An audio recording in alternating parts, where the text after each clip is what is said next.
Never mind me while I'm stepping out my circumference. I feel the nerves trickling down. It's life humbling. My words stutter, stumbling, staggered, I'm caught off guard. This the life of a jigaboo, introverted, I'm scarred. Whoa, my murder been the melodies while they sing the choruses. Direct message from Slade saying we need more of it. Paranoia in my state, I see envy at high rates. Now it's crop off the fate, turn great so I fly straight. Was gone for a minute, now I'm back like an X with big factors. I see you turn flat like extinct like some raptors. When I drop through prayer, precision, practice and patience, we move to greener pastures. They're saying life is a matter of mastering basics and mastering patience. More time I get tired of waiting. Maybe it's fate procrastinating, the times are bad, so it really had me sprung. Like she got me doing things that I never do.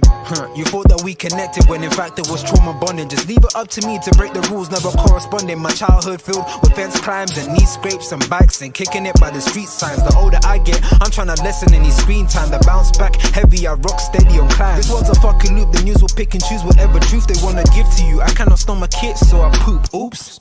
When life turns sweeter, the lemon mouths get louder. But I'm amplified with ghosts from God like that boy Fowler. Working like I got that point to prove. But truth be told, the proof is right in the pudding, no point to lose. 60 for the crepes, yeah, I did that just because. She expected more, girl, you know I'm saving up.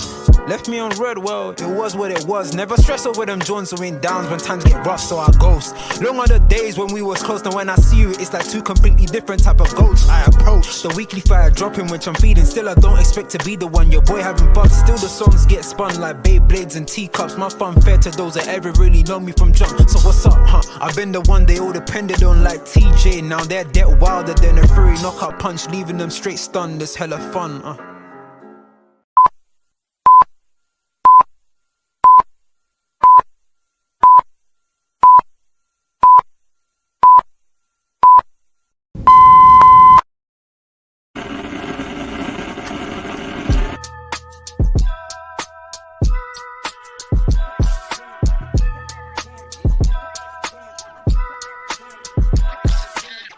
Through the lot, now you know I'm coming through. When the growth look good on you, best believe they wanna screw now. I've been trying to climb, devil threw me in the dark. Baby, don't be insecure, you can still go make a mark like blow. Could never let them drain my soul now. Blow. Table turning like doorknobs, wow. Blow. I think I'm about to set sail. I'm a walking, living legend, walking with my chest out. Life keeps dealing me cards, I keep feeling it. What's happening, people? What is happening? It's G. You already know the ties, you know the vibes. Big up everybody during this bank holiday weekend, a long weekend. Yeah, I mean, we've had the Friday, Saturday, Sunday, now Monday. Some of us obviously are not working today. I hope everybody is blessed. And of course, big up to the 3-point collectors in the building. For those who did get it, for those who didn't, oh well. That's on you. That's on you and your team. You guys can, of course, see I'm joined by the main man, Ends, in the building. You guys can, of course, see in the middle as well what we're here to talk about today, and that is Harvey Elliott. That is Harvey Elliott. Quite a lot of people have been speaking about him this weekend. I didn't get to watch the full game at the weekend. I watched the highlights. I watched the goals. I heard quite a few. You know what? I actually listened to what Ends had to say. You know, they did the call-in show. And if you guys haven't watched as well, did a stream earlier on today when they had a little talk about Elliott, and I was like, okay. A lot of people have been talking about him, and big up Ben as well. I see Ben's been championing Elliott for a long time in regards to how good he thinks he is, where he thinks he can be, and stuff like that. So shout out to Ben for that, and I think that we might potentially be seeing that. Before we dive into it, Ends, how you doing this afternoon, my bro? I'm good, bro. Can you hear me? Yeah. Can you come? Sounds crazy because I put my headphones on now so I can hear everything in there. It's crazy. Yeah, I need to do this a bit more, man. Yeah, bro. That's why I need to get mine back. I need to get the plug-in ones. I need to get those ones. Yeah, it's mad because I feel like I can hear everything. Yeah, of course. I'm like, nah, I can hear background noise. I'm like, nah, hold on a minute. He's talking in my ear. That's what, bro. That's what you want. That's what you want. You want, and you want the ones where I can't hear the outside noise. That's the ones I really want to try and get. No, can you hear everything clear, or is there any feedback from me? Or no, everything's blessed, bro. Everything's literally calm. Harvey, man, you mentioned the boy Harvey, man, our star boy. He's doing well, man. He's done what he's needed to do in the minutes he's been given this season. And that's what we asked the question earlier about. You know, I saw in the spaces and Twitter who's better out of him and Jones, and I don't know. Like Jones was really good up to a point, but is he as good as he, you know, the first half of the season, probably not. But Harvey, with every minute and every second he's had on the pitch, probably performed. There was a little, I don't know, when he started, did he do well? Is he better off the bench? Those kind of conversation, which I'm sure we're going to get into. I still don't know which one he's better at the moment. Yeah, because when he comes off the bench, he's cold. But of recent couple of last games, he's looked good since he started as well. But it's never been that case. No. Hey, we'll get into it, man. We'll unpack. Big up Thiago in the building. Hope you're doing bless, bro. I feel like this whole, I'll be so real. Even before we started the stream, obviously we were talking earlier on today, and we were talking in the group just a minute ago. And obviously where we've been talking about this Kendrick and Drake, this whole thing, my brain is half there anyway. But I said we'll get to that. I said let's focus on Liverpool for a second, man. But how are you, though, man? How are you? I'm good, man. I'm good. Apologies. No, I'm good, man. I'm good. We're here. We're in the building. Yeah, we're all good, man. Chatting about Liverpool. Waiting for the next stream. I'm just loading for the next stream still. I'm loading. Don't worry, guys. Hopefully this evening, around about probably like 10ish, we'll be doing the Drake versus Kendrick versus Drake. We'll be talking about it. So please make sure you join in for that one, because I think it's going to be a lot of war of words on that one. I promise you, it's going to be a lot of war of words. Got a couple of the guys coming in as well. So yeah, that should be a good one. But let's big up the people inside the building, man. Big up Slot in the building. I hope you're good. Yeah, Slot might need to change that name. I'm going to have to start calling him Arnie or Sutton.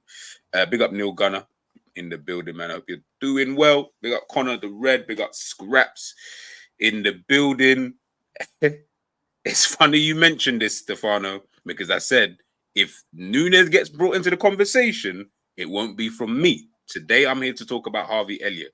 If Nunes gets brought into the conversation, there's three of us on here. You'll know who's going to bring him up. You'll know.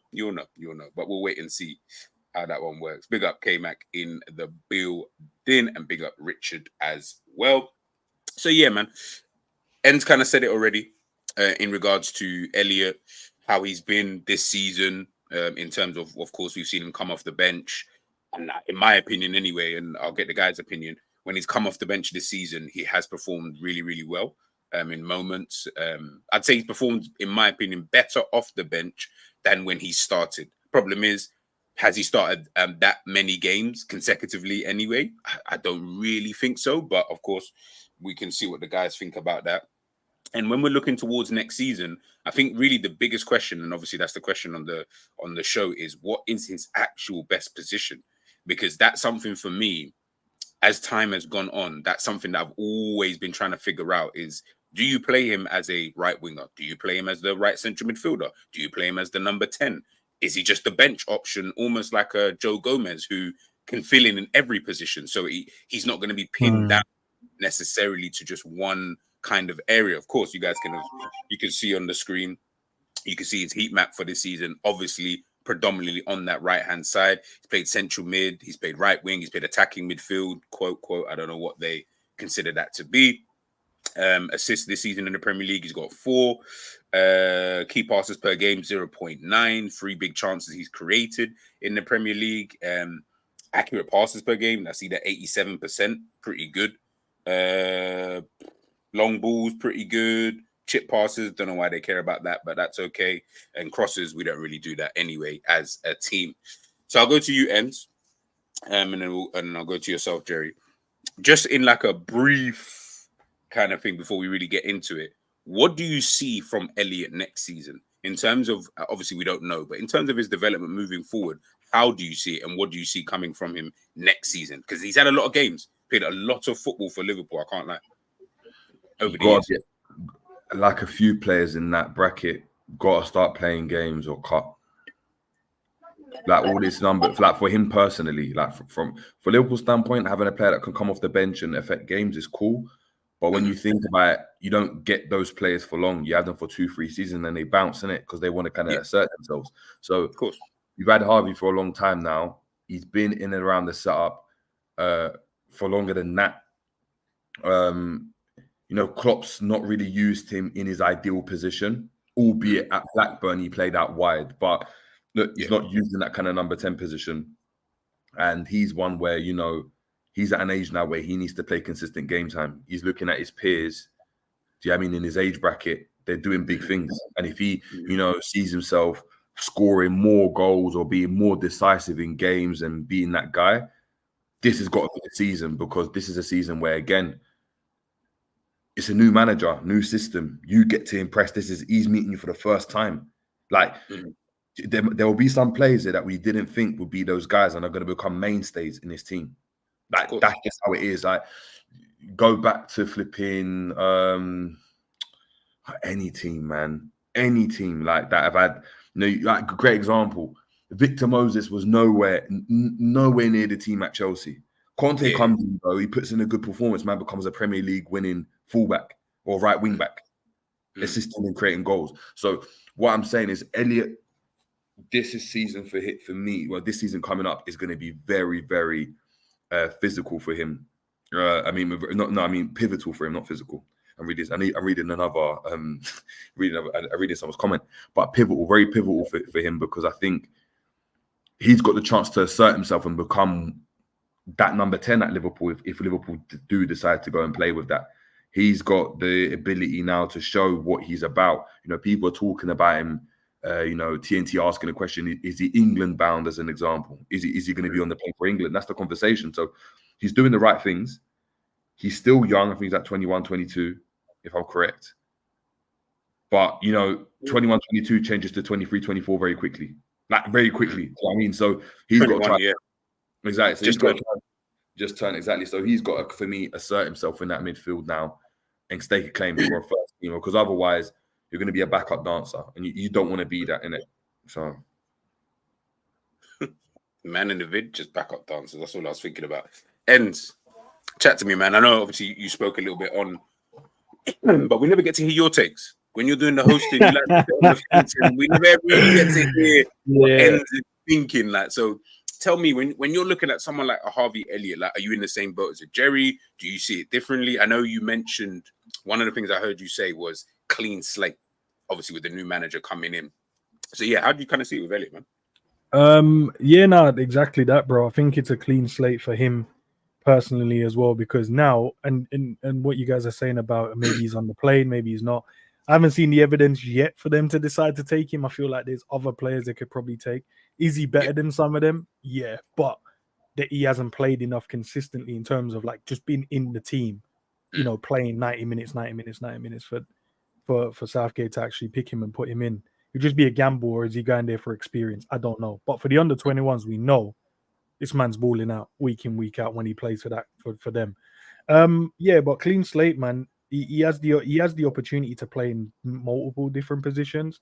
Obviously, we've seen him in the right-sided, we've seen him left, we've seen him, you know, in behind the striker. It all depends on what he does now when the manager comes in. I think it depends on the conversation he has with him, whether he's a big part of the plans, because you mentioned Harvey Elliott. He doesn't have the same names as like a Soboslai, a McAllister's, your Gravenberch. He doesn't carry the same weight on the pitch. He does, but in terms of when you mention his name, so maybe Arnie don't know much around him, but he knows about the other players that I just mentioned because he's seen him play consistently for the first team. His job over the summer, if he's not going to get picked, is to put himself in a position where the manager sees him as a starting 11 player, not a part of the squad, not a part of the bet. Just no, I am going to start. I don't know what he needs to kind of do to kind of justify that.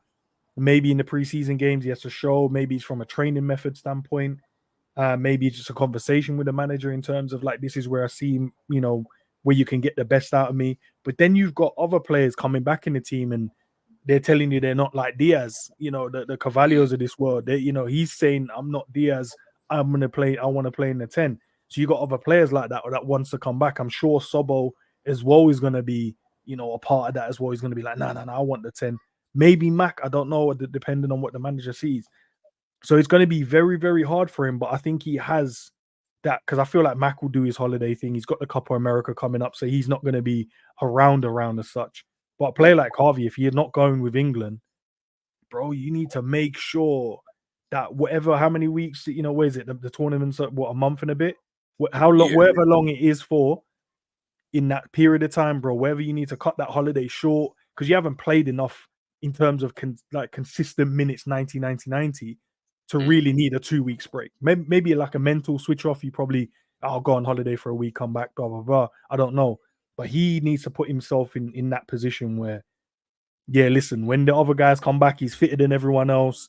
He's sharper than everyone else. And then a bit of luck in there as well that he doesn't get any injuries. Because, you know, with injuries, bro, you could be in the manager's thoughts in 1 minute, get an injury, and then you're out there thought. So, yeah, I think he merits a start. But that's me just saying that because I like the player. But there's other players in the team that's going to think the same thing as well. So he needs to make sure that that little period where the tournament's on, yeah, bro. I'm knocking on the manager's door every day. How are you today, Gaffer? What's the training session like today, Gaff? You know what can I do to improve and all of that, innit? Teacher's pet, bro. You already know, bro. Bro, exactly. I actually get what you're saying, yeah, because remember in pre-season it can get to the stage where, you know, because he's just been in and understands the system. First game of the season now, he's in the team. Not to say the manager's not in his mind really thinking, Szoboszlai, McAllister, you're going to be the main guy here, but you haven't been there yet. You need to get up to speed. Exactly. With Elliott starting in that role. And then if you can build on that, you know, you get a goal and assist, now he's keeping you at the team. And now all of a sudden it starts looking spooky where, you know what I mean, where we're in January and Elliott, we're looking at big games like, yeah, Elliott, he's got to play. And, you know, Szoboszlai, McAllister's on the bench. Problem is, though, and again, it's like you're saying with the luck, is I don't want to be like, maybe I'd be a bit unfair on Harvey Elliott, but Harvey Elliott at his best, is he better than Szoboszlai at his best? Is he better than McAllister at his best? Now, if that's the case, and the manager thinks about who can I get the best out of, that's where we might start having. Here's the issue, though, Jay. Have we seen McAllister at his best at Liverpool yet? Have we seen Sobo at their best yet?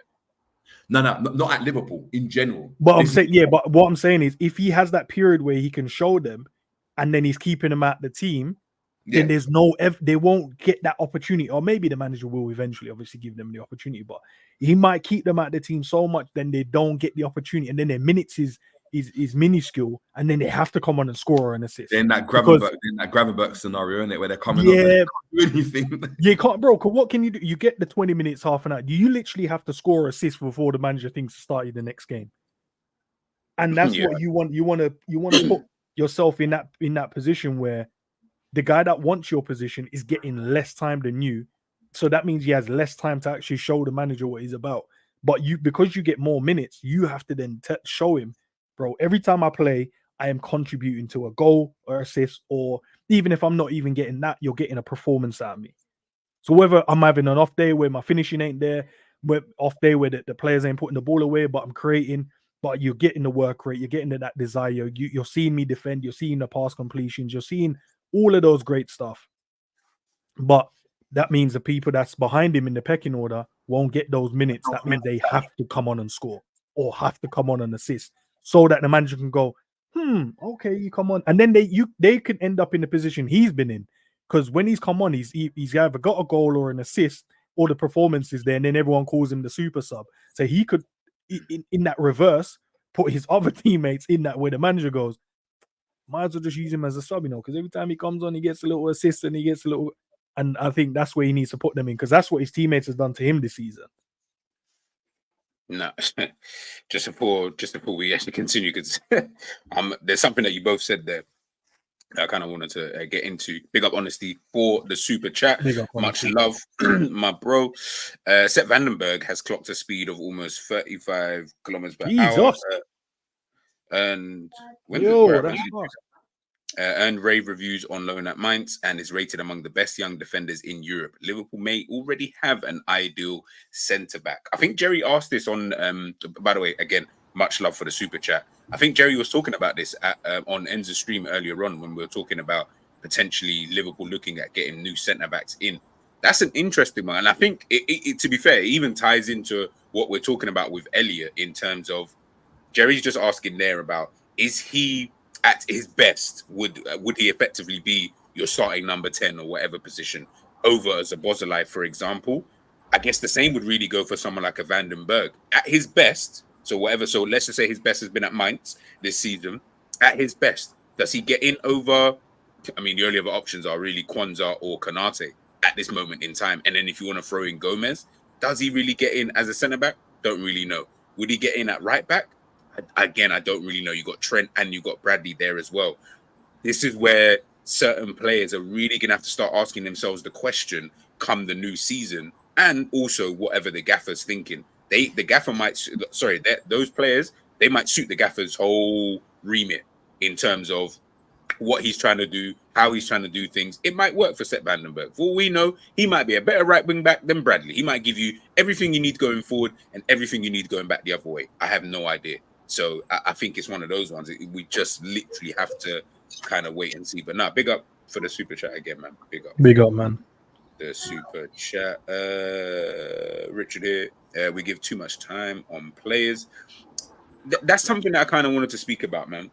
Because obviously you're both saying there, and obviously listening to you ends there, obviously talking about obviously just the sheer fact that you obviously like Elliott in a general sense, but then also with him being that kind of super sub, of course there has to come a point where if you're so good off the bench, at some point the manager has to look at you and say, maybe you should just start the games. Maybe you should actually, because there's no point if you're continuously doing it. You're not a 16-year-old where we're trying to literally still bed you in. He's 21 years of age.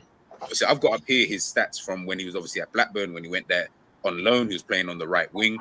Obviously, he had a very good season. I think that year as well, and please, someone in the chat, correct me if I'm wrong, did he not win not the next gen?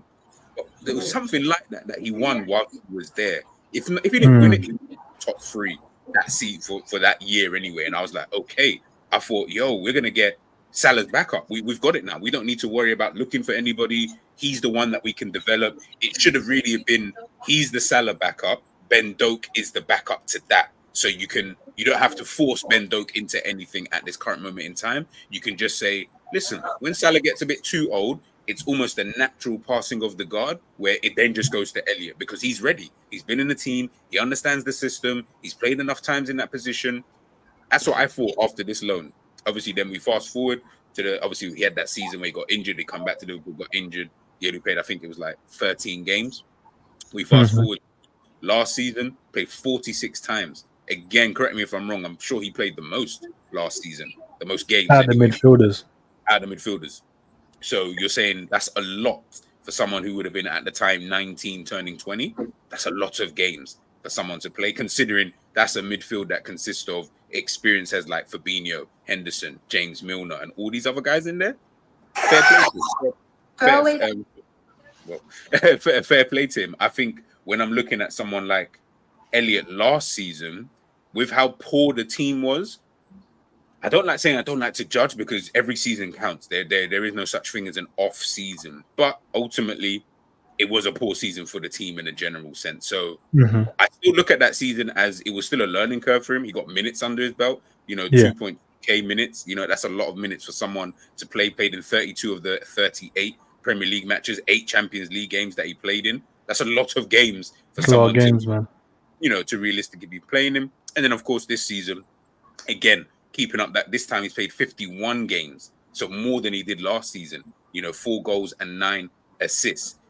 It's mad because obviously I haven't got it up here, but we know that a lot of these games have obviously come off the bench. So with a new manager coming in, that's where I'm looking at it. And I think someone mentioned about the Curtis Jones and the Harvey Elliott thing in terms of their developments. When we're looking at this, do you just say, let's just give him a try, as opposed to just saying, well, I can easily find someone in his position, whatever that position is, whether he sees him as a number 10 or a right central midfielder or whatever? Or do I just say, let's just give this guy a chance. Let's just see what's up. Do you know what it is as well? And I think Jay will contest to this one or attest to this one as well. When you have a player like a Harvey, which you're like, technically he's there, he's got ability. But the one thing I really like about him, he's so hungry to learn. Yeah.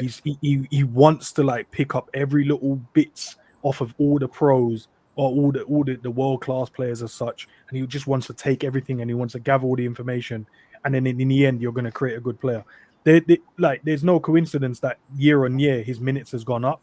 That's because he's been just taking things off of guys and he's improving his game. He told you one of the post match interviews. He was like, no, when I sit on the bench, I watch on what we need, and then when I come on, I make sure I execute. I look for the spaces where we're not penetrating enough or we're not creating enough. Blah blah blah. He explained all of these things when he comes on. So the guy is just sitting there. He's not sitting there jokey, laughy. When the guy is sitting there watching the game intently, because he knows as soon as the gaffer goes, Harvey, go and warm up, he knows straight away how I'm coming on to affect the game. And that's where you see games like Palace come on. Look, most of his games anyway, where he's come off the bench, you've gone, there's energy that's been injected in there. There's tenacity, there's creativity, he's watching the game from the side and he's jumping in. But we want to see that from the start when you're starting games. The one thing I've always asked for from our midfielders as such, even when we had the Hendos, Wijnaldums and Fab, I understood they were like the engine of our team, and then all the goals and assists came from the front line and whatever, and with fullbacks. But the one thing I've asked, I was like, nah, man, if you're midfielders, guys, you have to create more, man. You have to get more assists. You have to get. I'm not saying you need to get, ex Lampard numbers, when this guy was scoring 20 plus goals and whatever. I'm just saying a young little 10 goals maybe and some assists, bro. Like, contribute, because our midfield at one point, I remember when you added up all of our midfielders, and I think it ended up being Curtis was the only one, like, in terms of people assisting in that season, that poor season. If you added up all of our midfielders, bro, I think Curtis had the most assists, and I don't even think I know KDB's an assist, he's crazy with the assists, but literally all of our midfielders at the time, and we're talking about everyone in the team midfielder wise, they didn't even add up to KDB's number, and they weren't even close in terms of assists. So mad. Him having 9 assists, bro, that's a massive improvement. How many goals did you say he has as well? Was it 9 assists? I want to say 4. Let's double check. And I think most of them assists come this year as well. Yeah, 4 goals, 9 assists this season. So he's getting the goals. He's getting he's getting there. Like for a guy who doesn't start games, he's getting there. The fact that he's got 9 assists is obviously good as well. You know what I'd love? I don't know if everyone in the chat, and obviously I know you guys probably do. When you watch the under-21s, you can see how creative this guy is. He's a vital part of that team. Like, the way he plays in that team is different levels, man. And you'd want to see that, and you hope that translates to Liverpool, but the system and tactics are always going to be different team on team, isn't it? So you're not going to get the same Harvey always picking up the same positions. Obviously, we spoke and said about the 10 position. Is that something you can do? That's us kind of speculating, to be fair. Has he ever said he wants that 10, or can he play it? Maybe he prefers the right side. Maybe he prefers a bit of freedom so he can cut in and operate all around the pitch. Maybe that's what type of player he is. We're just assuming based on his ability and what we've seen him do. Maybe if we threw him in the 10, could he play? No, but at Fulham, I think at Fulham and in the academy ranks, he played as a 10. Oh, okay, fair enough. Because what was he at? Blackburn, right winger. Fulham. Yeah, Blackburn he went on loan, didn't he? Right winger. Fulham. Yeah. When I saw him in the Prem, obviously I didn't know what his academy thing was, but in the Prem he was playing right. Yeah, in the Prem he was playing right. So if he can, look, I'm not saying he can't do it. I'm just saying I would love to know if that's something he would want to do. But for England, you see him from his heat map, bro. He that's the operator. He just wants to operate. Just give me a bit of freedom so I can kind of get about, find the right areas, find the right pockets, and play. What's even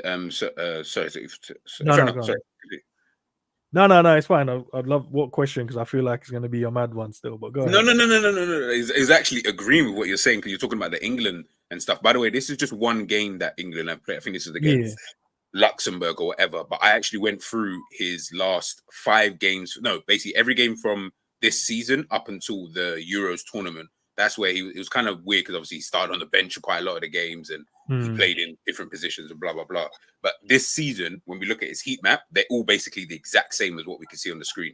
I know this is just from one game, but this is literally the same heat map that you see from every England game that he has played in. And I think he's played in all of them this season. And obviously they've won all but one. I can't remember, they lost one game against, I want to say, they cook all the time. And it's funny, because when I'm looking at it, obviously we know when you look at the team sheet, it says one thing, but when we actually watch the games, they're doing another thing, right? In the team sheets, when I looked at it, he's playing right central midfield basically every single game. I think there was only one game where they actually had him as the attacking midfielder in the actual game.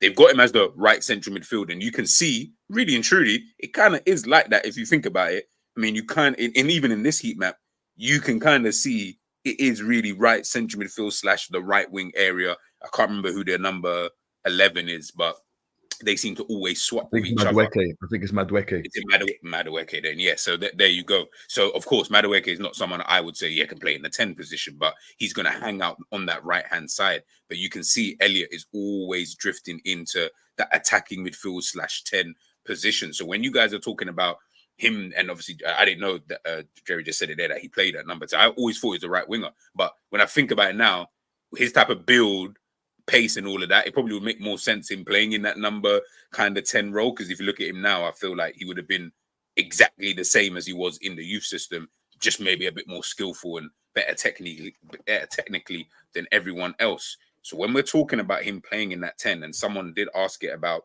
Carvalho and stuff like that, that's my only issue, is that, remember, there's only 11 spots, 10 spots, outfield spots in the entire team. So there's not, of course, we've got the youngs. We know we've got like a couple guys like the Carvalhos, the Elliotts, and people of that kind of ilk, the Vandenbergs, if you want to throw them in. You can see that they could potentially do a role. My question always with Elliott is, do we think he's good enough to do that role where you can say, okay, you are my right central midfielder. You are my number 10. You are my right winger for the season. I'm going to have that faith in you. Even if you stink it up for 3 games in a row, you are the one I'm going to, obviously you might get subbed in or whatever, but are you the one that we really are looking at? And I think the good thing about this with Elliott, and this is where I'll give Klopp a bit of props. I know it doesn't happen all the time, but I'll give Klopp a bit of props, is that regardless of anything, even though I look at Elliott as more like a teacher's pet in this kind of, Klopp's always picking you, bro. Like, as in, he just picked you regardless. Like, whatever he saw, he just seemed to fuck with it from the jump, and you just became a fixture in the side. When we saw that game, whatever year that this kit came out, when we had that stripy red and thingy kit, whatever year that was, that first game of the season, when Elliott obviously broke his leg, and he played in that right central midfield position. Oh, against Leeds. Thank you. I was trying to think of the team in my head. When he played in that position, I remember the first thing, everyone was like, what the hell is going on? Like, well, why is Elliott playing right central? We all were back. We were all thinking that we was playing 4-4-2 or something like that, of that kind of ilk, or a different formation, or 4-2-3-1. But he had him in that right central midfield position because he likes to drift out wide. Obviously, he was doing too much passy with Salah, but he likes to play there. He likes to cut in. He likes to have that little bit of freedom. I almost feel like I wouldn't want to sell him myself, but at the same time, for your own career, you may look at it and think, unless the manager says different, of course, you may just look at it and think, maybe I do a Gomez and just think I can go somewhere else and play all the time in my position that I want to play in, whatever that position is. I don't know what you guys think. Like it just seems weird with someone like him. Like, he doesn't have anything pinned down. So would you begrudge him for leaving and think, oh, well, you weren't good enough to stay, so you didn't even try? I don't know what that angle is with someone like him. I would say, do you know what it is? I feel like that goes to most of our players in the team.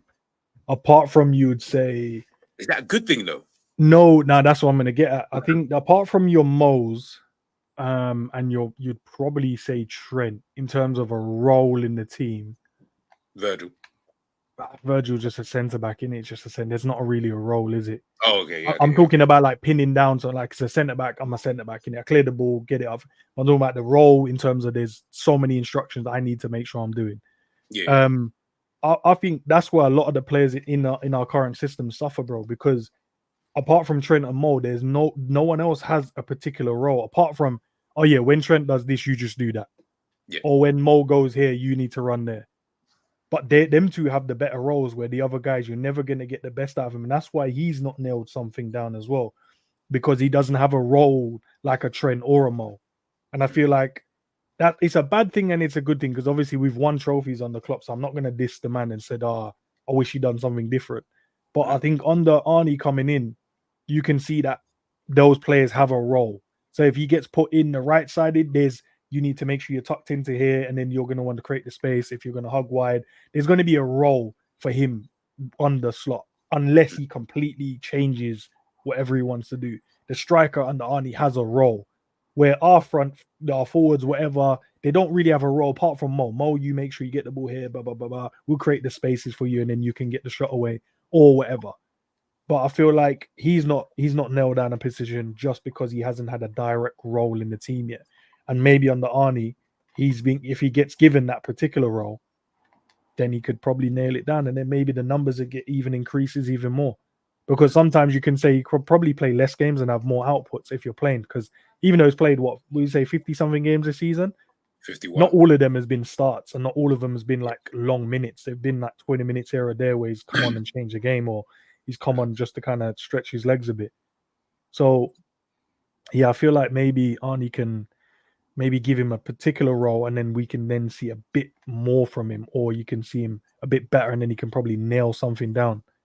Because I don't think you're going to see like Trent have his own role under Arnie, and I don't see you're going to see Mo have his own role under. I think he's going to have his the way he's going to want to play, and he's going to put those players that's going to suit his system in it. And we're not going to divert in terms of, Trent, we're going to create this inverted for you. Mo, you get the freedom. You don't have to really drop back and do whatever. It's going to be everyone has to do this work, and I'm going to put the best players that can execute this particular work for me in this setup. And if Harvey's one of them guys, and then he can nail down that particular role, whether it's a 10 or the right inverted, then fantastic for him. And then probably that's when you're going to be able to have a better conversation around him in terms of, can he nail something down? That's my opinion anyway. Sorry, go on. I don't know if Trevor is about to.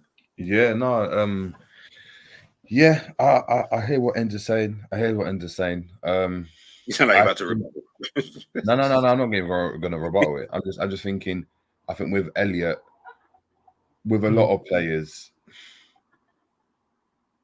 I know we're talking about roles, but not like the system. I don't know what word to use, but the team has to revolve around whatever they do and revolve around their I guess what suits them, right? So because we've got Salah as an example, you're not playing long ball with Salah, right? But you go and get whoever Wout Weghorst, and he's your main guy up front. You're going to have to go a bit more direct to suit what he's going to go and do. So, or suit what you want. So with Elliott in that regard, he's someone that wants to like pick up those pockets and play. And he could get numbers, but you would have to do what Lampard did when Mount came into the team, where the team starts playing around Mount. The system revolves around Mount's abilities to go and float in and around those areas that made Mount what he is, and in terms of being an England starter, do you know what I mean? Winning the Champions League, going and obviously making a move to United. That's still obviously a big career move. Elliott's not at that level yet.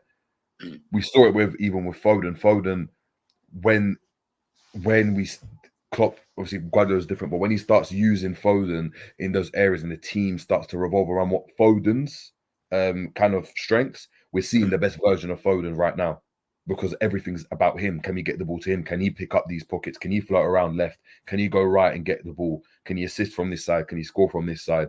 So Elliott, for me, can be that guy, but we'd have to the manager would have to make a gamble and just make a statement where it's like, you know what, Elliott, you're our guy. You're our guy. The same way Arsenal did with Saka, the same way Man United are doing with Garnacho as an example, or when they did with Rashford. It was just, you come into the team's about you now. Rashford, you're fast, cool. We're gonna hit you on a counter attack. You're gonna stay high and wide. You're not coming back to defend. That type of thing. So Elliott can be that. We just need to create a system for him. Is he good enough to do it, or is he the right player to do that for? That's up for debate. No, hear it. Honestly, asking here a question: would you guys keep Elliott and see if he can be better, or just play Carvalho, who some fans think is better than Harvey? I think it just comes down to what the positions are like for someone like Elliott. If you're saying Elliott is Elliott, I think that question can only maybe come into play if you're saying Elliott will only play number 10 this season. Then you have the comparisons. Okay, do I say Elliott over Carvalho? That's up for debate. You guys decide, or whatever you want to decide on that one. But if not, then you'd probably say you'd be more likely to keep a Harvey Elliott than you would a Carvalho, purely because Elliott can fill in multiple positions, whereas Carvalho, I mean, I think Enz, you said it on your show the other day. Like, he said, this is the position that he kind of wants to play, which is number 10. If it ain't number 10, then where else are you going to realistically play? And if you could only play in that one position, how much use are you to us? Because you're not like Florian Wirtz, where it's like, I'm not saying he can't play other positions, but number 10, yo, okay, that's it. I don't care. I don't need you to play left wing or drift out to the right. And no, you number 10 and we're good to go. You're not that level. So, be a bit tricky. So, do you know what it is as well, G? I feel like, I know we've had Klopp for a long time now. And I feel like we've gone from that point in terms of, if you can't play in another position, what can you actually offer us? I don't feel like that's ever the case, because I feel like if you buy a player or you put a player in a position that they're naturally good at, it's only going to be beneficial for not only the player, but for the team. Because if they can create and they can do what they need, I don't feel like you need to be able to. Well, no, that's the way everything's kind of transitioning, going into, you got to play. But I always look at signings like, if I take Klopp out the way and I look at like Pep and look at all the other managers around, when they buy a player, it's to suit a particular position. It's never like, I'm buying him because he can play forward, he can play left wing, he can play right wing, he can play in DM. No, I need a left winger, I'm going to go and buy a Grealish. I need a winger that can play right and left side, but he doesn't need to play in the 10. I'll go and get Doku. Yeah. I need a striker. I don't need him to be able to drift right. I don't need him to drift left. I'm going to go and buy Haaland. But when we, obviously, over the period of time on the clock, we bought players, we're buying a Cody. Cody's a left winger, in my opinion. But when Klopp, they obviously looked at him, and I promise you, the body of work they looked at was in the World Cup. It was never over his career at PSV. He could never have been, because the man played predominantly on the left-hand side. So when we bought him, Klopp looked at him, maybe, Pep as well. Pep Linders looked at him and go, oh yeah, he can play up front in that false 9 and he can play in the 8. And I'm like, bro, there's no evidence to show that he can do all of these things. He played 3 games in the World Cup up top because Memphis was injured. And they was like, oh, we'll put someone else in. With the Cody situation, he was just like, we didn't want him like that. That was just opportunistic. Yeah, I know, but when they looked at it, they were just like, oh, look, there's a forward there. Oh, yeah, he's all right. Oh, look, that's a cheap price. Yeah, we can convert him into this. They were never thinking, yeah, we're going to play him as a winger. It was just like, it was like, yeah, it was like, I don't know, you bought a new house, you're walking down some place, yeah, and you're just walking into some shop, and you see something there, like this stool. And the stool might be for the kitchen, and you already got a stool for the kitchen. But heck, you might need a stool for the bathroom. And you look around like, oh, that could do well in the bathroom, Oh, yeah, it's cheap. Well, it's on sale. All right, they should pick it up. And that's what it was. It was never like, yeah, Gakpo's our guy. Like, we want him to be this starting guy. Like, it wasn't. It was just opportunistic. But that's what I was saying, in it. Under our new manager, I feel like when they make signings, and I'm speculating, but I just feel because he has a system, I feel like he'll buy. If I need a right winger, I'm going to buy a right winger. And I don't need him to be able to play in the 10. I don't need him to be able to, he can go into the middle and play as a striker. I just need a right winger that's going to 1v1 and cook, man. If I need a 10, I'm going to get a 10 that all his job is to get between the lines, turn, slot passes. Just penetrate, find passes. If I'm going to go and buy a DM, I don't need my DM to be able to play in the 8, and I don't need my DM to play in cam. I don't need my DM to can play in centre back as well. I just need my DM to be a DM. But on the clock, we've gone to this extent of going, by Cody can play in 3 positions. We bought Nunes. Yeah, he can play in left wing as well, man. He likes to drift in from the wing. No, big man, we need a striker there. We do that to buy less players, innit? I know. Yeah, true. We bought McAllister. We know that he's been a double pivot. We go, he can play in the 8, he can play in the 6, bro. When did he play in the, he can play in the double pivot? Yeah, of course he can play. He's a baller, innit? But he's not a lone 6, but we had to use him there. The only, like, you bought Wataru and you're like, yeah, Wataru's there. But then Wataru's job role has been slightly different in some games. You're like, why is Wataru in the other half shooting from the edge of the box, bro? I swear he's a DM. I didn't expect my DM to be there whipping one in the top corner. He scored, so I can't even knock him. Do you know what I mean? But your DM, you're like, nah, he's there just mopping up. You remember like how Fabi used to sit in there and wait, bro. Any counter-attack moppage. We got a right back, but a right back is a midfielder playing right back. Because we've changed the system to suit his needs instead of just actually having a right back. We done the inverted thing, and we took our left back from playing left back to a back 3, and then we start. Do you know what I mean? We never just put the man them. All right, you're right back, play right back. You're left back, 2 centre backs. Yep, DM. Yep. 10, put you in the 10, and you're in the 10. 2 wingers, cook, striker. You stay in the bloody box, bro. That's it. I don't need you to be drifting So you here. in the bloody box. Yeah, but I'm That's how I know you're hoping a the coach. new I manager. don't know if you're telling your strikers. Stay in the bloody box. I don't need you out here doing up Pre-season hasn't everything. started yet. We're in the transfer window at the moment, man. So when pre-season start, yeah, it's long days for these, man, bro. Hey, big up any one of the parents watching these streams. Yeah, for sorry, man. For sorry. They know I improve their kids anyway, so they won't say that. But it's funny, and there's this question here. Big up on honestly again. Question is LFC using Elliott the way City's using Foden. Not comparing the players because Foden plays in the 10 or on the wing. But and I again I think I heard Jerry mentioning that, talking about Foden when you guys were talking about this earlier on. And again, it's like light bulb moment in my brain. Is like, because this is just a natural comparison. It always is. Two left-footed players, both technically like really, really good. Obviously, one's doing really, really well. Been able to come through at Manchester City, but been given that time.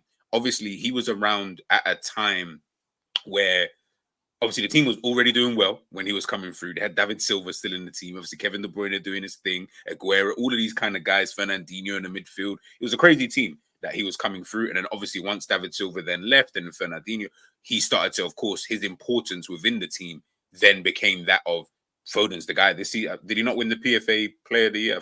I'm sure I saw that the other day. He ended up winning that. Yeah, so you're talking about a player, and forget what he's even done this season. Just look at his catalogue since he started playing for Manchester City.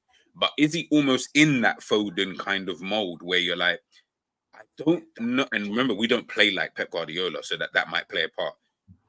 I don't know what your position is. You tell me you're a right winger, but then we're saying your abilities tell us that you really are a number 10.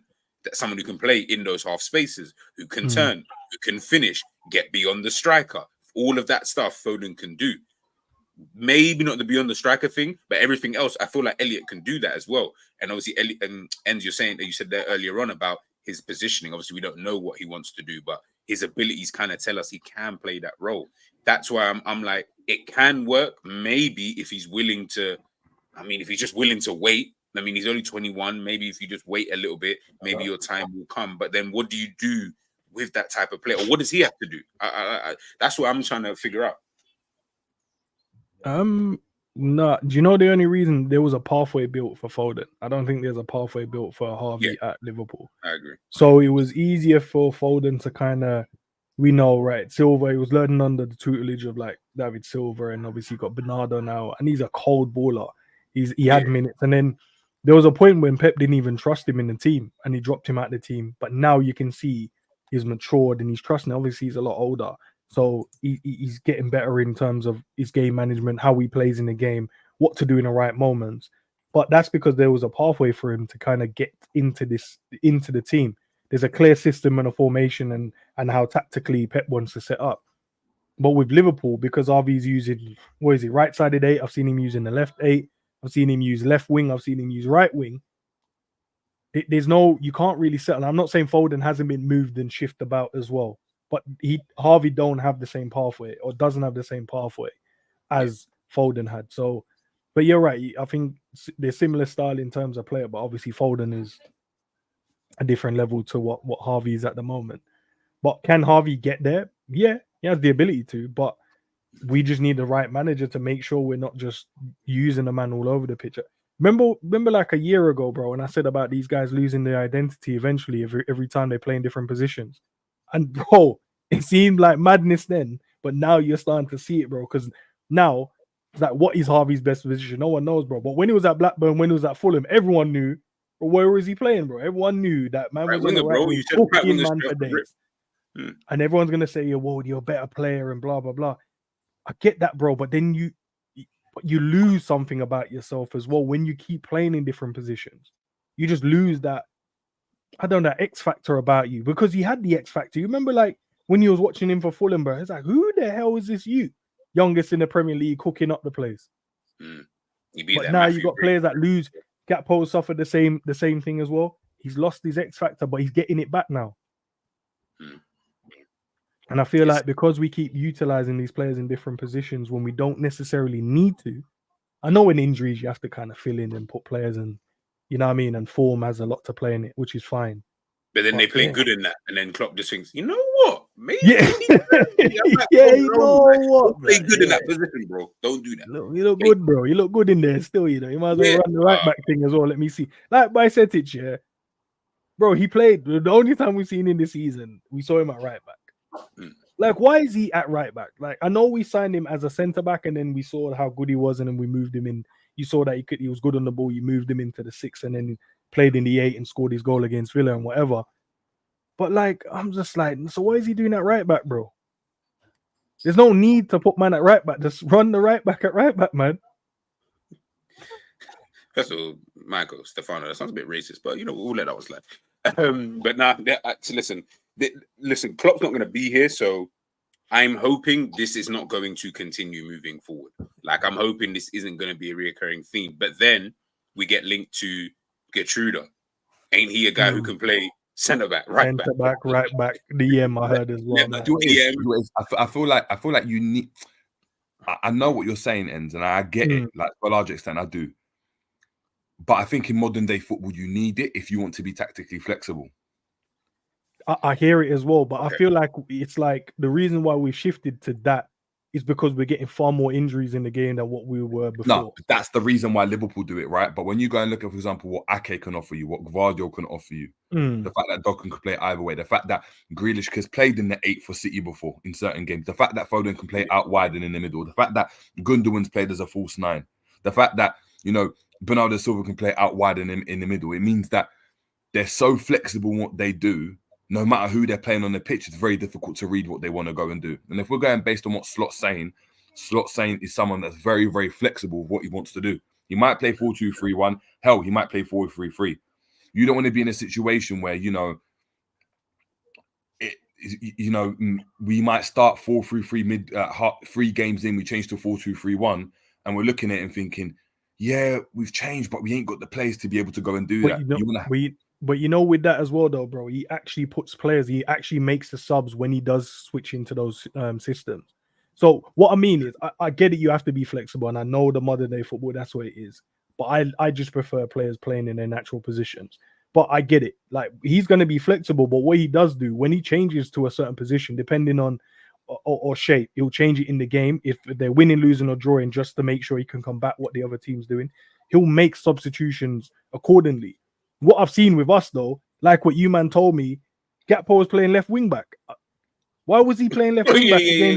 Because I didn't watch the game, so I'm like, but don't you have Tsimikas and Robbo? Like, why would he need to? Tsimikas was on the bench. That's the maddest thing. He was on the bench. But that's my point. You'd go, right, Gakpo, you can play more central because we need someone here, and then I'll put an actual wing back or a wing.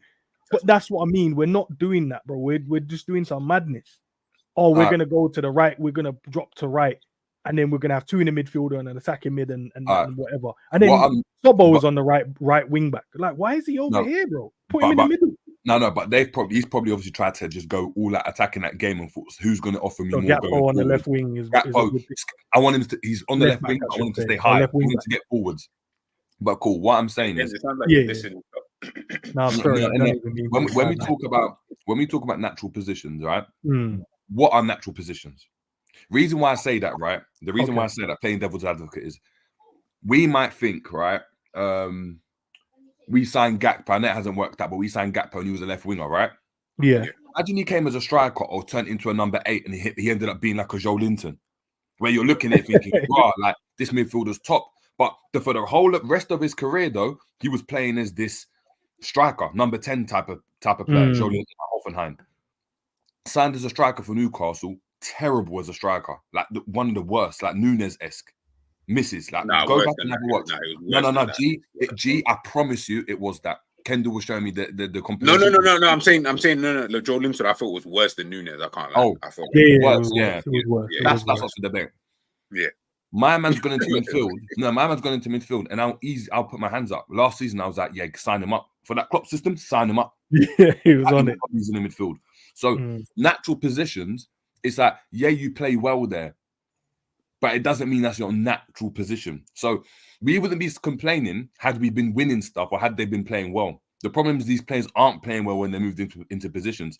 With City, though, when Akanji goes into midfield, he's never played midfield in his career, though. He's playing in Yeah, midfield and he's balling out though. He's balling out. He's but looking don't you like one think of the that's best more bats in the tactics and Prem. system though? But you know the thing though, Jay, with that as well, I don't feel like it's a massive. It's not like he's gone into an actual midfield. All he's done, it's like a centre back pushing forward and squeezing up the pitch. That's what it feels to me. So there's no like, there's no like, oh yeah, you're starting the game and you're in midfield and you got to play it this way, and then your job is to do this, and this. It just feels to me it's just a centre half squeezing up the pitch. All right, That's what it Bernardo feels. Silva. You're just playing your football. Bernardo Silva at Monaco only played as a winger. He came to Yeah, Mid City, he played in midfield, and he's balling out in midfield, balling out. But Like coming deep, dropping the shoulder. That's my point. Is that it's the system more so than anything. I think the reason why Liverpool were doing it is because of the injuries. If we were doing it because we had a plan for them, like when we change into this player can come into this, that would be different. I think Liverpool, what they've been doing is, you know what? Soboslai might get injured because if we think about the numbers he's got to run, he might get injured.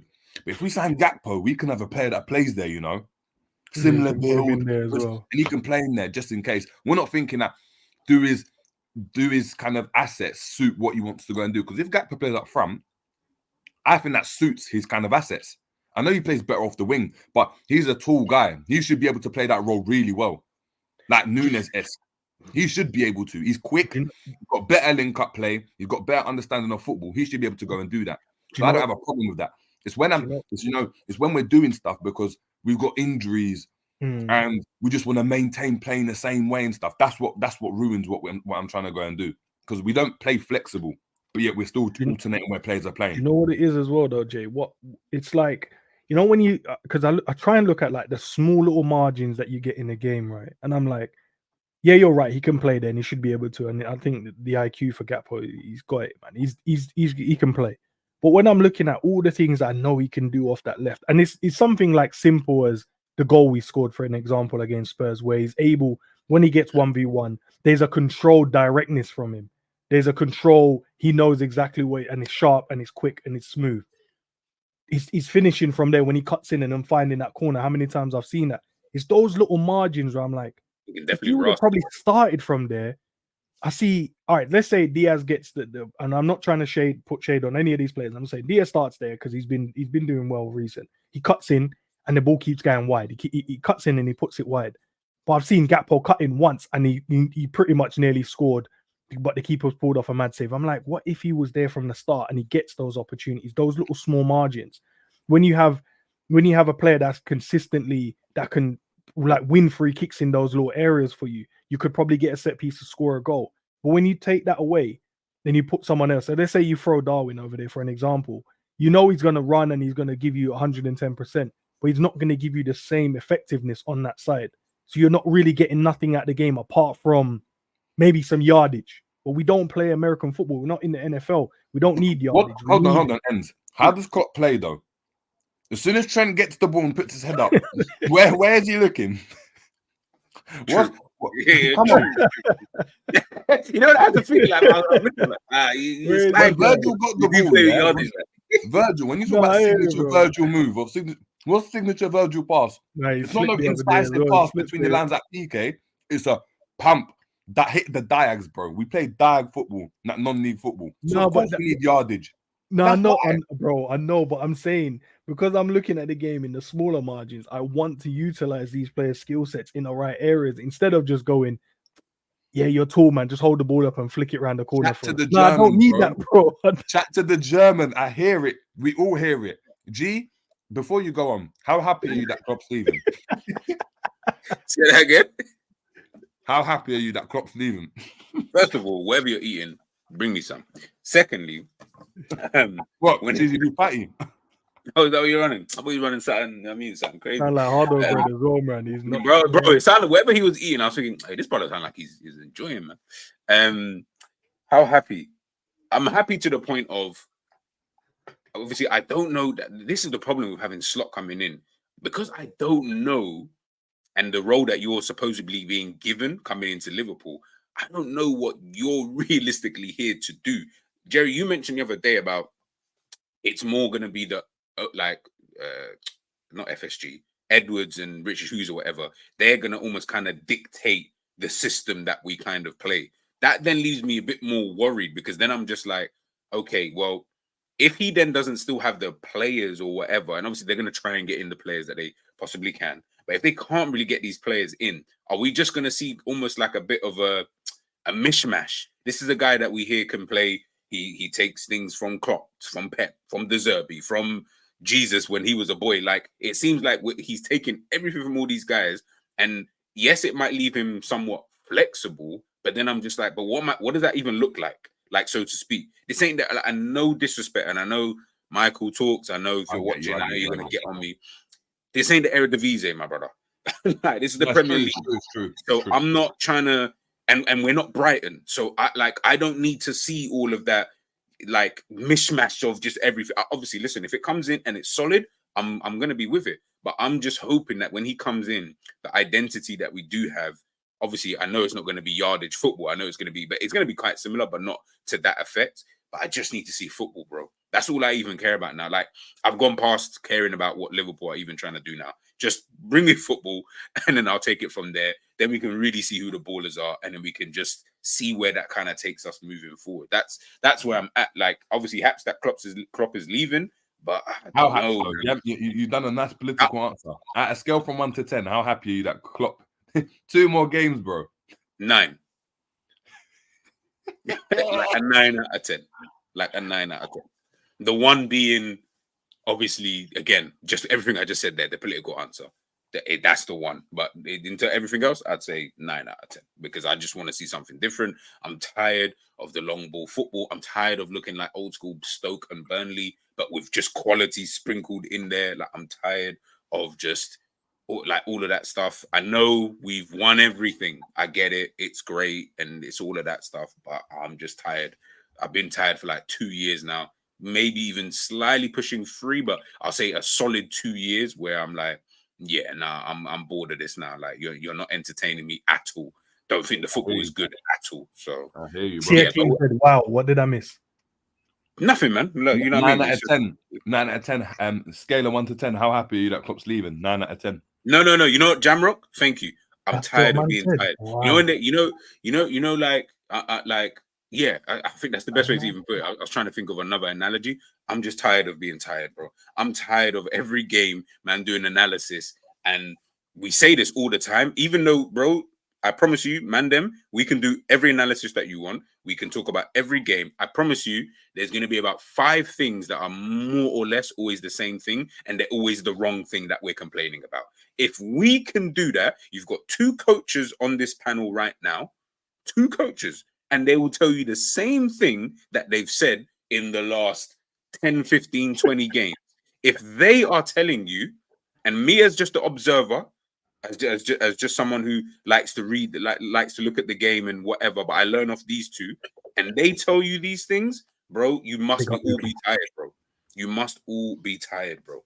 Like, this football is just, do you get what I'm trying to say? Now this has turned into a G versus Klopp. G, have you enjoyed any LFC game in the past 2 years? If man have to look up to the ancestors, you haven't. I'm going to be deadly honest. Yeah. Last season and this season, let me think. I would say the 7-0 I enjoyed United last year, and that's it. But I didn't enjoy the performance. I just enjoyed the banter. That was beautiful, bro. But that's my point. I'm going to be honest. I think apart from, and it's ironic, yeah, Darwin's 2 goals against Newcastle, I have not celebrated a single goal this season from Liverpool. Yeah, you man were gassed. I saw, yeah, listen, I remember. No, but G, come on, of course we're going to be gassed, man. I mean, now man are talking about now you've got Donny out here deleting his pictures and them thing there. So I don't know, like, how gassed were we? Like, really you brought him up. Yeah, you know.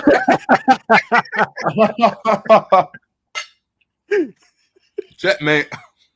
He drizzy you still. I said strikers, even though when I was explaining, I was like, the strikers and the wingers.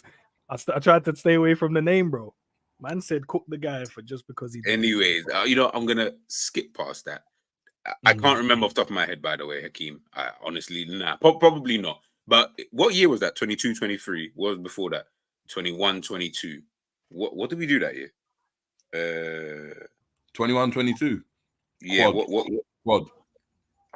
Oh nah, man. I think maybe I enjoyed that season when Salah did that mazy run against Manchester City. Yeah. That game I liked. Outside of that, I didn't really enjoy any of it, man. I thought the What about football Watford? What about Watford? When Salah did that, when he dubs up the Watford man like that. Yeah, man. When Was that, doing like, years drag before, and V-turns and that. Mm-mm. Same season. Was that the week before? Oh, Yeah, because remember he cooked them and then he dropped Silver out as well. Oh Now yeah, they're that was more Salah. Not if we're talking like team, like if we're just talking about the team itself, like that game I like though. I like that game, but really it's because Manchester City were actually on job that season. But yeah, I didn't enjoy really the most of that season, man. You know what? Actually, you know what? I'll big up to your guy because I actually started to again more player than performance. When Diaz came in, I was like, yo, thank God, because you man are looking dusty as hell right now up top. Like, there's no excitement, there's nothing going on. Diaz come in, poof, it just went, everything just kind of shut up, if I'm being honest, in that season. But I hated the final. I thought it was trash. But yeah, everything else I just thought, yeah, it was just dead. Let me get through some of these questions. Yeah, I know. Jerry, stop calling it a quad. We did not win a quad that season. Nah, Jerry's taking a piss. That's why, bro. It's the double.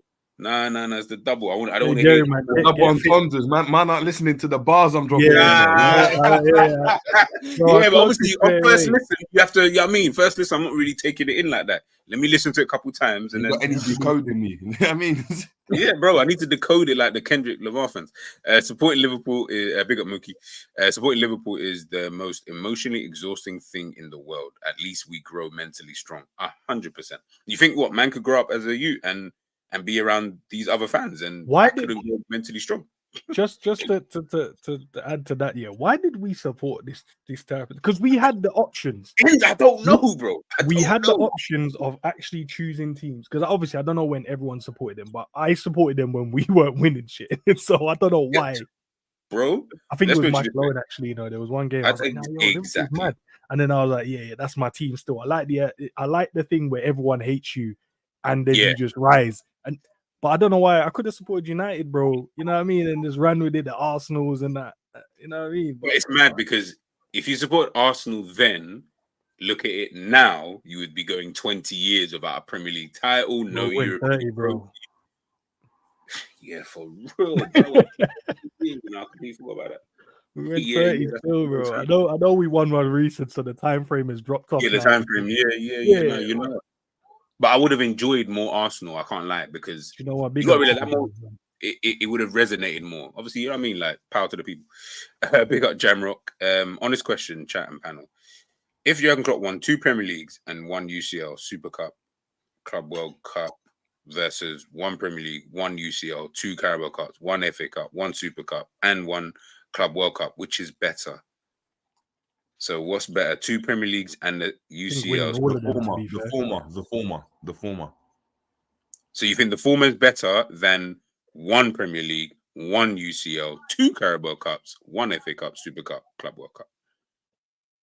Well, hold on. What's missing from the first one anyway? Oh, the FA Cup and Super Cup and Carabao Cup. Do you know what it is, man? I want to win trophies in it, and yes, obviously winning more Premier Leagues. And was it 1 more Premier League? It's 1 more Prem. In fact, it's literally just 1 more Prem. So I'm gonna sacrifice the 2 Carabaos and the FA for 1 more Prem. In theory, that's pretty much it. Yeah, basically, yeah, it is. Yeah, and the Club World Cup and the Super Cup and all that. I don't know. I don't want to sacrifice just that because. Nah, I want them sacrifice. Do you know why I do? Do you know why I do? Because do you man care that United won the Carabao Cup last season? Nope. In fact, until you mentioned it, I thought it was someone else. I thought they won exactly. Dead. Scrap it. I want the Prems. I don't care, man. I really don't care. Yeah, that might. Champions League's at the same. Because bear in mind, if we had, remember, the argument was if Klopp wins the Premier League this season, it changes the narrative on managers. Where does Klopp rank in terms of a manager? If we go back and say, the Liverpool 1.0, like Klopp's original team with Gini Wijnaldum, Mane, Bobby and stuff, if they win another Prem within that year, back to back, What does that do for the team? What could we have done any better in terms of winning the Prem, bro? We still had to play against this Man City team. It's not like we were just out here just like, oh, we don't want to win the Prem. He's doing that spirit of Shankly talk. Bro, I'm saying that. I'm saying, but we're playing against him. Just getting the flipping points. It's like you're telling your striker, brother, just stay in the bloody box. Brother, just get the bloody points, bro. I don't care about how it's done. Just I took the shot. Here's the thing, bro. Here's the thing. It's not like Man City was dead food. Apart from the one season we won the Prem, it was like, we're not having it, bro. That's what it took, It took Liverpool to go, we want to win 20 games in a row. That's why I don't feel sorry for Arsenal fans. Exactly. But I'm saying is, Man City is not a team like, remember what it used to be like? We would beat a team in the week. We're like, just scraped a 2-1 at Fulham. Oh my days, thank God we got the 3 points. These man would have Chelsea, and Chelsea cooked up their last 2 teams. And then by the end of the game, Chelsea's lost 5-0. You're like, hold on a minute, bro. And that's the difference, bro. We weren't playing against no dead team. And that's what's happening to Arsenal. They won, they beat Bournemouth at home. They're all celebrating. Oh, yeah, well, and then Man City win 5-1. I saw the Arsenal tweets, and by the way, guys, we're gonna close out. We're gonna close out in 10 minutes. So any questions, just firing them in. But I saw the Arsenal, one of these Arsenal accounts, they tweeted saying they showed like a picture of all the games that they've won in like the last 20 games or whatever. I think they've won everything bar 3. I think maybe 2 draws and a defeat, something like that. And obviously the rest that they've won, I started busting up, and I see someone put a comment just saying, "Get more points." I was like, "Bro, it's honestly that's all anyone can tell you. Just get more points, bro." Like Liverpool have gone through this, and when man wasn't trying to hear from Liverpool's perspective, and you didn't understand how much of a like sheg this can be, where you can be flawless. I promise you, you can be flawless. You got the VVS's and everything. I promise they look shiny. But you see when a certain man walks into the room and their thing is just blinding, sometimes it can be a little bit different with Manchester City. That's the problem you're always going to have. You're always going to have that, bro. Like, it is what it is. Manchester City are Manchester City, man. Until Pep Guardiola leaves, I promise you're going to see more sad days than good days, man. It's long. I'm happy. Big up, Victor. I'm happy to be a Liverpool fan no matter what. I need you guys to realize this. Every club has their era. Yeah, it's true. They do. We're just unlucky. We grew up in the shitest era that you can probably think of, like the absolute shitest. Like my son, who's 4 now, he would probably be looking at it thinking, obviously praying Liverpool can win something else within the next like 6 years. He would be like, all right, this last decade been calm for man though. Like won a couple Prem, got a Champions League, won everything else, boom, boom, boom. He'll be all right. But me, I'll be sitting there thinking, hold on, G. Who says your son's going to be a Liverpool fan though? No, you know what? Choice, right. Hey, listen, I'm not one of them. He could be supporting the Gunners right in your face, bro. Like, no choice, bro. Disown him, bro. None of that nonsense. He might. I don't know about the young. Okay, cool. Cool. Let's say your eldest, yeah. Yeah. Obviously, I know it's small, blah blah blah. Your eldest, obviously Liverpool fan, boom, gets into Arsenal's academy though, and he's tipped to be like a Jack Wilshere in terms of this is the one they're trying to plug through to come through the system and that, yeah. So they're doing everything they possibly can, whatever. He's got to wear all the kits. You already know how it works in the academy. Yeah. So you think that if he then makes his debut at the age of 16, he's going to be trying to tell man stories like, yeah, man, when I was younger, my pop supported brother, always been a gunner. Came through the academy, supported them. You did. I'm a Hayland man. I promise you, your son is doing I'm a Hayland legend. All right, put it to you this way. One thing, worst thing about it as well is that End will be rocking that jersey. Well, of course we'll be rocking that jersey. That Gunner jersey, kissing the top as his son scoring. Here's the thing. So I won't say from my point of view, but my godson, he's in this. How he just painted that picture. Yeah. That's where he's in right now. He's in that mode. He's literally on. But guess what? Pops is a Man United fan, and he's a Man United fan. So I'm waiting, and me and him had this conversation. I'm waiting to see if he flip flops and goes, "Yeah, I've always been an Arsenal." And I'm like, I'll sell a story, bro. I told him I'm selling a story. I said I'll sell a story on my own. Each crazy, guys. You heard it. He's literally on exactly what you just painted. That's exactly it. And I'm waiting because I know that I'm like, bro, do you say you're like all of a sudden now my man's watching more Arsenal games? He's at most of the Arsenal games this is now how as it well. starts, Because though, obviously innit? the academy ballers get tickets as well. So he and Pops is there. So they're at the games a lot. man. And I'm like, so he turned into a little Arsenal man. I swear you're United, bro. He's like, but you know, Listen, we have to-" next is Whatever. next. The pops is going to be saying stuff like, "Yeah, you know, I've always liked that 14 jersey. You know, No, back in bro. the We day, had you a know, the- conversation, bro. We had a conversation in and this man goes, do you know, I really like how Arsenal's playing. And I'm like, big man, if you don't do this because I what do you mean you like This, how but I Arsenal? promise you, bro. If my son but it couldn't be. Listen, I want you to just get through to football. So even if it was like, obviously, it couldn't be like. No, but you know what? I wouldn't even really care because it was like Brentford, for example. Let's say it came through like at Brentford, I could always twist it anyway and be like, well, I live near there anyway. So really and truly, you're just playing for your hometown team. So it wouldn't be too bad. And Brentford are not one of them clubs. But if it's one of them Chelsea's, Uniteds, and whatnots, Dude, what about that's if where it's it's Plymouth? come. What about if it's Plymouth? He's been there from the age of 8. They scouted him early. I'm buying Giving that green man kit, so I'm buying the kit. You know I'm what? buying the kit. I'm I buying can the do it kit. Plymouth though. Second team. Yeah, I'll My buy dad the was kit. always a Liverpool fan, but you know, I mean, I had close ties to Plymouth, kind of thing. And listen, You know, by they the were way, asking you questions that, yeah, you Oh, see, oh, like Gary O'Gallagher. He's our top goal scorer. You were watching him. You were like, what? I wasn't even bothered. Yeah, Zach None of them Ansah. questions, bro. well, when Plymouth fought back in 1902 and that, I don't even remember. History. Who's one of them players that you really supported? As you know, That's when they get. get you. That's when they get you. Bro, you know, do your G, like- research early, bro. Do your research early and have answers. I'd die to see G in that situation where they've got the camera posting. He's not facing the camera. He's facing the Oh, you said the side on reporter, shots. the side on profile, and asking him, yeah. So who really like? You know, I mean, like through the 70s and 80s, and obviously the golden year of Plymouth. Who was your favorite player? Thinking, where was the golden year, bro? Jay, I promise you, this man's looking at the ancestors, bro, for any answers. Just our name Bro, drops in I his head. promise you. I Man, be promise like, you. yeah, like John Smith, like trying to say names that you hope that just catch on somewhere. Like, he was a right back. All I'm going to be doing in that situation is, I promise you, if my son, obviously, it was like Plymouth, for example, bro, I promise you we're doing history lesson, like before we do anything, as in, or you're going to have to do the thing where, you see like Trey and Yoni, yeah? Yeah. He's someone like him. Now, obviously, we know he came from like Leicester, I think, beforehand. Obviously, now he's at Liverpool, but he's so young, he's 16, right? Let's say you don't really see him doing his thing till like the age of 20, and they start asking him these questions. He can always just be like, yeah, obviously, man. So you know what I mean, Van Dijk, you know what I mean, or whoever in the middle. Yeah, he gets them easy ones. Yeah. He gets the easy ones where he can just be like, whoever was in the team now, I can just say that was someone I always looked up to, and no one's gonna be like, what do you mean? Like, he's only 16 now, so you can. He can say Suarez and Gerrard and that, and it's calm, bruv. That's how he's calm. But then he never saw Gerrard. You'll be asked in the 2000s, bruv. Where were Plymouth? Well, the golden years of Plymouth. Where did they get? No clue where they were. No clue, bruv. You don't even know where Plymouth is.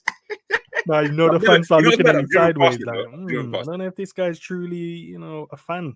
He ain't really don't know the history in that. It come like when they asked Giovanni Reina when he signed for Nottingham Forest, and they asked him a question along those lines about Forest. And I remember just looking at him thinking, Donny, I know you don't know anything about none of this. Someone's Forest. You just cards. come from 100%. Teleprompters there say read off the answers off of that. Yeah, you can see, like, I'm not saying there were no cards, but there was definitely someone behind the camera because his eyes weren't looking at the camera. Like, it just seemed like it wasn't centered. And I kept thinking, bro, is there someone back? I just said, you know what? Listen, do your thing, man. Do your thing. Reading the post-it notes. And it's too small, so you can't even, like, what's that saying, bro? Like, yeah. Richard's asking here, would you sell Luis Diaz and get Kvaratskhelia? How's he done this season, Kvaratskhelia? Because I'm hearing like multiple reports. Some men are saying he done well. Some men are saying he's pants. Obviously, last season he was crazy good though. Yeah, system, man. It's the right system, bro. Get the best out of you.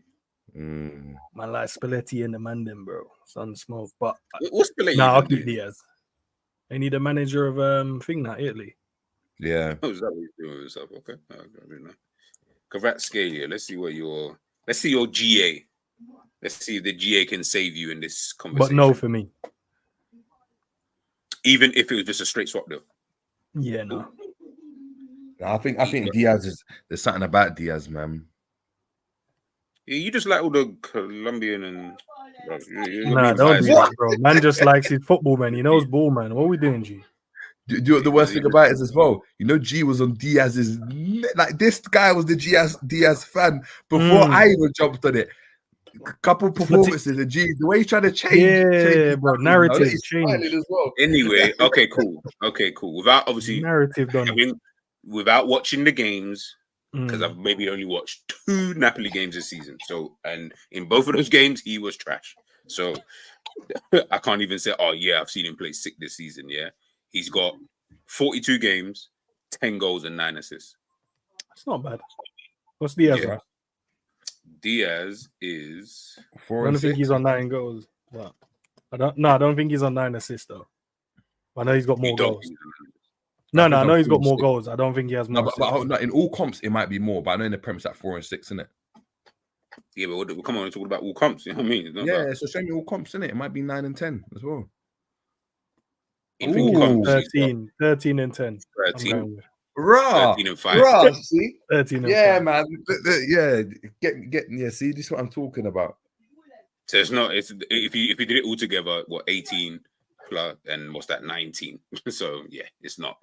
It's nothing, man. Diaz is clearly getting you more goals. So One's looks like in the we're best keeping league on Diaz the planet, though, isn't it? So yeah, no, but that's what I'm saying. Diaz is getting you more goals anyway. So it just depends on what you really what you really want. What's the next one? I shouldn't even have put this up. I was actually going to skip past this. Sell Salah, get Sane.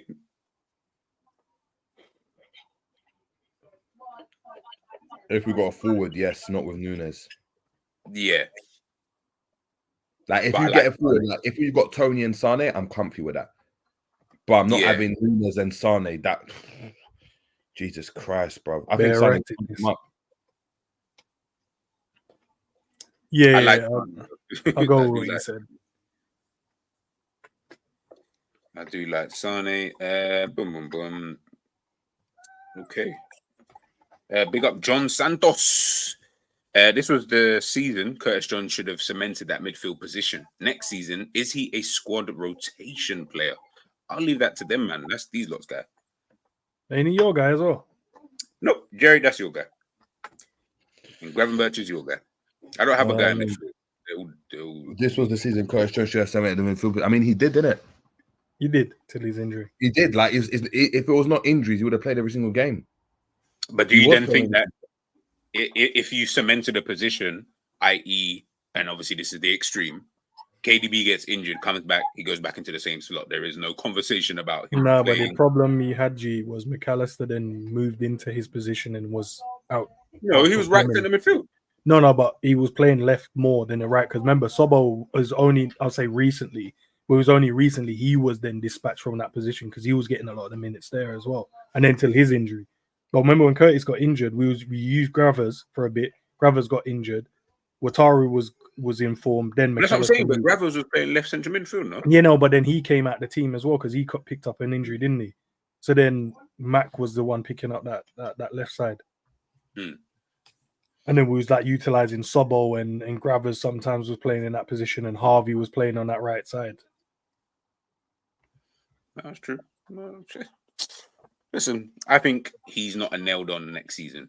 And I think playing the 4-2-3-1 means he's even more not nailed on next season, which makes it even more peak for him as to what happens with him and etc. etc. If you're still playing 4-3-3, which he might do, by the way, I have no idea. If he does play 4-3-3, then maybe he gets back in and he can just slot back into that. But I don't know. John's asking, can Curtis Jones regain a regular spot ahead of the Gravenberches and Szoboszlai? He kind of answered it there in terms of what they think. This is a good question.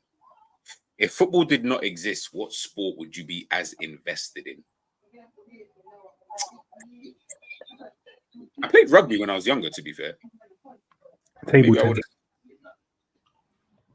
Name me the last champion of table tennis. He asked the question if football didn't I'm just exist. asking you a question, bro. Nah, Just- G, man asked, if Okay, football okay, did okay. not exist, what other sport would you invest in? Table tennis. There's a sport that I like and I'm really good at it. I would love to, get myself All right. involved in that. You know what? You're right. What Let is me the not issue, bro? Asian man are smoking you ends. Nah, The bro, way you're they- mad, bro. No, hey, listen, I don't want to say because it sounds mad. Not racist. The But way they're holding that paddle as no, well. my my Korean teacher, bro, in school was mad. That's how I learned how to play table tennis the proper way. I learned under him for 5 years. Wait, was there like some right way? 5 years of table, and bro, I'm sick at table tennis. That's why I mentioned a random sport you man are laughing at. It's fine, bro. It's all jokes. I hear it. No, Laugh you at know, me, man. ends, I chose you know, table tennis, man. Leave you know, me alone, ends, man. there's no teacher. You just him and his kid just playing in the garden, like, and you're just smashing him up. Bro, how bad it? No, bro. Sick at it. But you know, No, you play by yourself, to be fair. No, on holiday I smoked everyone, but I did smoke All the myself kids- on holiday. all the kids in the smoked my arcade son on holiday because he's at the good, but- resort. He just Nah, there nah. all day collecting peas. Get me a Fanta. Innit? Get me a Fanta. Get me a Coke. Table tennis, bro. Table tennis. I learned it for years, bro. I haven't played in a minute, but I'm really good. Apart from when I was on holiday, I played. But yeah, I'm good at it, man.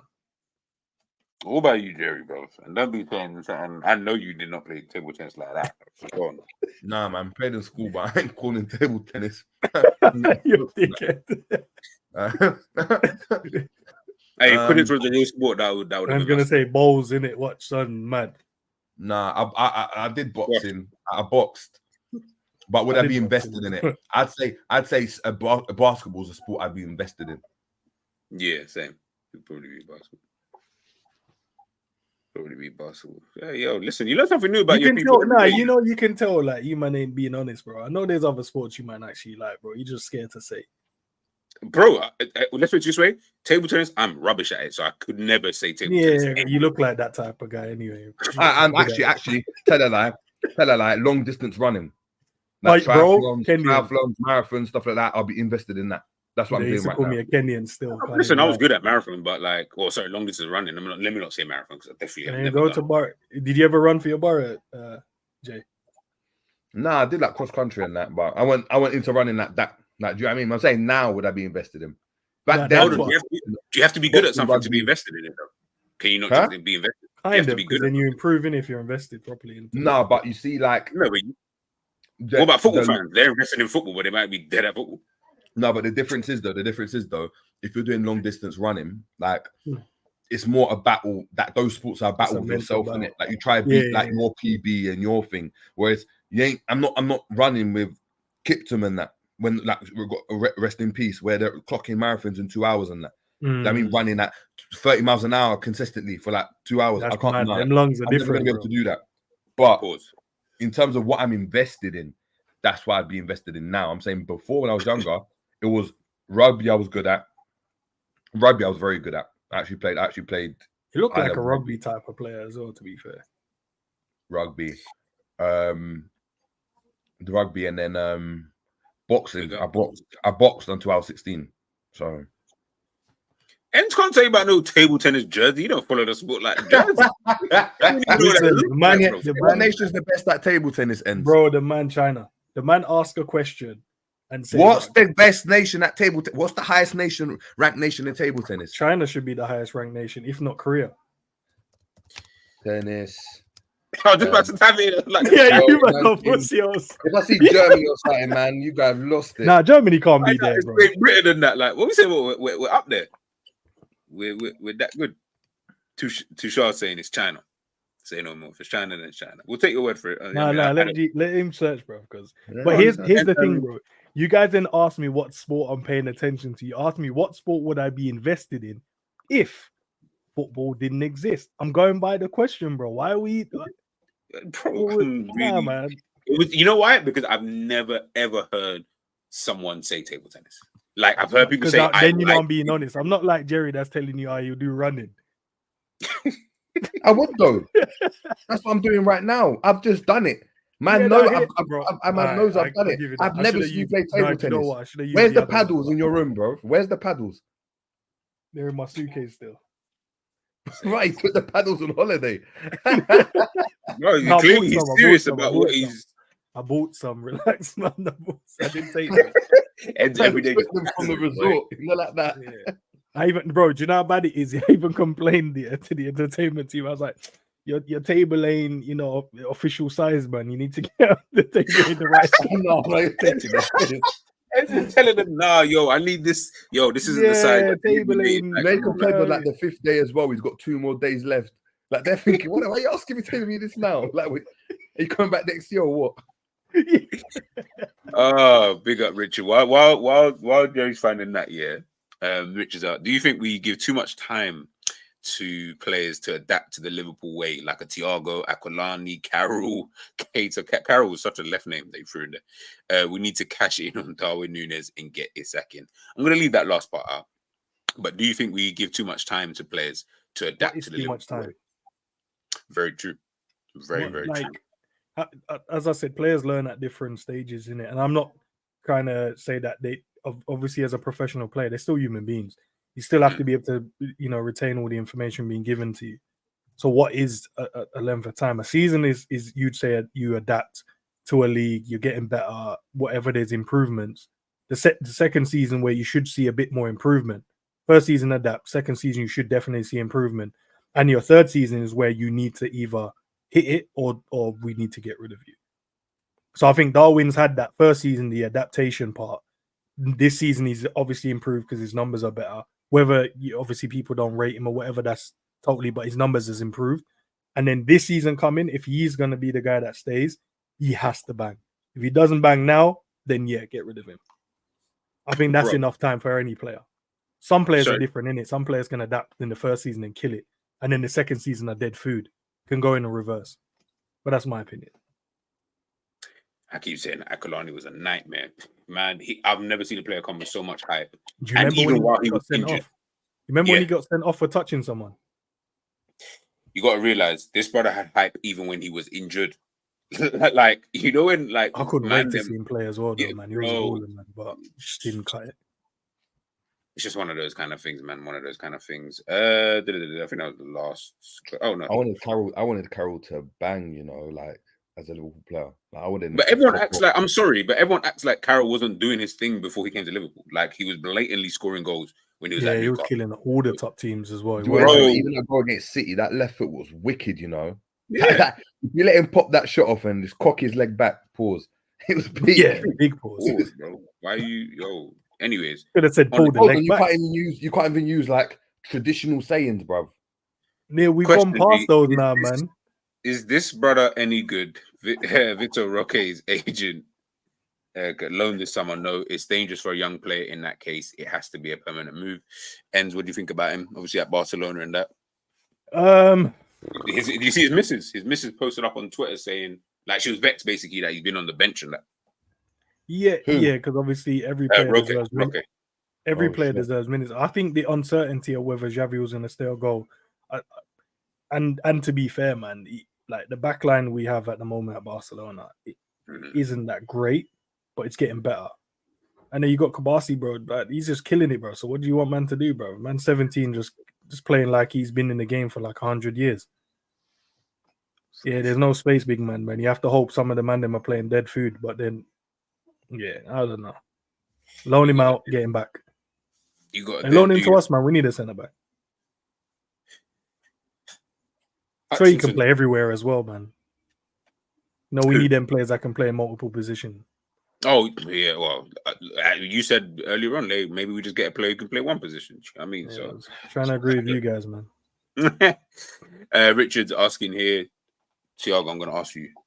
Do you think we'll have a good season next season, or do you think we'll get found out? What does that mean by found out? That's all what I wanted to know. Like, what do you mean by found out? Yeah, like found out. When he answers that question, like found out. Are you saying we're dead food? Exactly, found out. No, but found out for me is like, you could argue this season Liverpool have been found out because we're in this title race. All of a sudden, it's petered out. Some could argue and say Liverpool have been found out that they're not that team that everyone thought they were in January, where it was like you're fighting for the title. You know what I'm saying? So I think yeah, like 4th, 5th, between 6th and 1st, anywhere there is calm for me. I'm not even fast. First season, new manager. I just want to see new players, new kit, different ideas. Heck, maybe even like the AXA training ground stuff will be changed around and that. You'll come and be like, actually, I don't like that plant there. I don't like Klopp's plan, bin it. You know, stuff like that. You just never know, bro. So I'm Question: I'm, Do you think? no pressure for me? Oh yeah, I'll answer this. Jerry's gonna be giving mad pressure. Watch, I can see already. No, he will, bro. 100%. Nah, I won't. Well, You after need to game be 2, fit first before when you we can go on speak to shit, Ipswich and though. that. Nah, but if you're not fit, Thiago, bro, I don't want to hear you talking no shit, bro. You need to get fit before you them Bro, he ain't gonna be here hamstring anyway next year. Exactly, bro. I'm just a commentator. I'm listen, just a you fan like do you not know. know. You don't know. Maybe Slot goes, I'll give you a year, blood. Why you so aggressive, brother? Like, I'm just saying, I hope he's not here next I year. thought you called him slop for a second. I was like, yo, man called him slop. Bro, this is why I said. This is why man can't call him We that need next to win season. games. We need to win games, like, guys. Yeah, we just need already. to win games. We just win These games. names, yeah, bro. People will be. I could already see the slot. I can already see the thumbnail names, bro. It's gonna be like it's actually and mad because I have at least 10. Is Arnie's slop. Do you know what I mean? Like, Yeah, bro, there's so many. it's actually gonna be peak. It's gonna be peak. Couple more statements, and then we are heading out of here. Honestly saying, Jarell Quansah is in line for a lucrative new long-term contract at Liverpool. Liverpool is still in the market for a new left-footed centre-back. Quansah deal won't change those plans. Oi, all that Gomez chat that you lot was having earlier on, boy, it looks like. Does that mean Virgil goes to right-sided centre-back then? I mean Gomez, Virgil. Do you think he'd be calm going to that right-sided centre-back? Yeah. But the way he plays, I feel like it's catered for that side. You think Trent better make sure that he isn't doing his. Is he catered there or just that where we put him? Because he didn't play all the time on the left side. Nah, ends. We can't try and do. I'm looking at his old team, bro. I'm just saying the man has played on the right side of the centre back as well, bro. Okay. Why are you shouting at me, bro? You asked me a question. What do you want me to do? Not answer it. You know what? You're right. It's a table tennis thing. I hear it, bro. It's fine. Well, listen, this is wilder than the table tennis. Liverpool have 3 wingers on their shortlist for this summer: Sane, Bakayoko, and Estavio. You see this Estavio brother, yeah? He's a dope player, but he seemed like one of them players where I'm like, I don't know if Liverpool would be the place that I feel that you should be coming to. Like, obviously, maybe the new Liverpool, this new look Liverpool would be calm, but you just scream of a Chelsea or Real Madrid signing. I don't know why though. Like, you just scream of that type of player. It's time for us to get them type of players, isn't it? We can't allow these teams to keep getting these talented ballers, man. At some point, we have to go and get them. At some point, we have to. But yeah, this man's on smoke still. He is. Jerry, you don't like that Bakayoko, don't you? I heard one of your comments. Yeah, brother, the way Jerry talks about him, bro. You think don't rate him. And then Sane leaving. Hold on. Whoa. When have I said anything about Bakayoko? Hey, listen, brother, every time we have a conversation recently, exactly. We had a stream recently. It was mentioning players. What did I say? You said he weren't all that. Yeah. Remember we was talking about Bowen? No. I said, Bowen's better than Bakayoko, 1,000,000%. And you said he's not all that, bro. So I'm like, all right, cool. Yeah, he's all right. Like, I'm calm. Is that the same level as Somerville? You didn't say something then, bro. You don't. I didn't say that. No. But you said something else completely though. You didn't say I said he's all right. I said he's all right. He's not this world beater though. Yeah, but neither is Bowen, to be fair. But like, that wasn't the conversation. No, but Bowen's closer to being a world beater than Bakayoko. Bako's not even on Doku level. Fairs. You're right. It's Bakayoko thing. He's Bakayoko's brother as well. Who? Oh, no, the midfielder? Yeah. I don't know. I mean, research that. If it is, I don't want him anywhere near this team, bro. Fuck's sake. Why? Whoa. What do you mean, whoa? Agenda driven, bro. Agenda driven. No, I was just reading a comment, but I was trying to decipher whether I put it. I said, what he said dead food, bro. That means his brother dead food as well. Big up, Victor. I rated Bakayoko at Monaco, though. Oh, my God. I was just about to say, the way you spoke about him, like, bro, that Monaco team. No, the Monaco team was crazy. I'm talking about the Chelsea one, and then when he went Napoli. And yeah. Oh, he went on so many loans, I even forgot he was a player. There was one point, was he not at AC as well? Yeah. Yes. Just on loan, bro. And I thought he was sold, but he wasn't. Is he now sold? Does anyone know? He has to be sold, bro. Like, he has to. It is, It is. What? It is his brother. It's his brother, yeah. Serious? Yeah. Hold on. Ain't man from back. But you know, sometimes man them can just have the mom from one place and the dad from another place, and they just choose to do the opposite thing. That's what I was thinking, because I was thinking, but then obviously France, Belgium. No, I typed in Johan Bakayoko brother, and Timur Bakayoko came up. Oh, fair enough. Would you say is his brother until someone says otherwise? Yeah, if someone says otherwise, fair. We'll just assume. Yeah, we just assume. Yeah, man. Go with the first search. On the first search, he's sometimes right. That's mad. That's mad. All right, peeps. We'll leave it there. We will leave it there. Is Trent staying in his position, or Slot's going to give him more into midfield? Guys, we'll wait and see pre-season, man. We're going to be there. Don't worry. I'm going to be scrutinizing his every single move in the summer.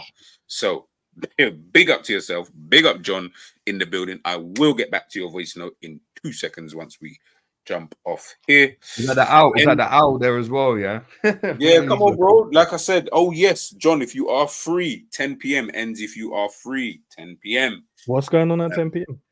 So I'm gonna look to do the stream anyway. If I'm gonna do it, it'll be this evening, 10 p.m. Drake versus Kendrick. Unpacking all of this rubbish. Yo, man, it's putting the hours in there. Come on. Yeah. It'll just be a stream in and around that. I'll give Savage a shout as well. I know, guys, if you haven't checked out on Hugo online, if you see Savage has actually done a breakdown as well. So he will probably be best to watch his first before jumping on ours, because I don't think I'm going to sit there and do a breakdown of every single tune, so to speak, in the depth that he's done it in. But we're just going to talk more of a general kind of thing. I'm going to see if I can get big up Sam as well. I know Sam. Yeah, he had a lot to say. Big up Sam. Big up Sam every time. So we'll see if he can obviously jump on as well. But Enz, have you got anything else popping this week? What we got to look forward to? Nothing at the moment, man. I did have an idea, and I'm going to speak to you guys offline about it. I wanted to do, but it involves each of you on your own. Okay. Fair.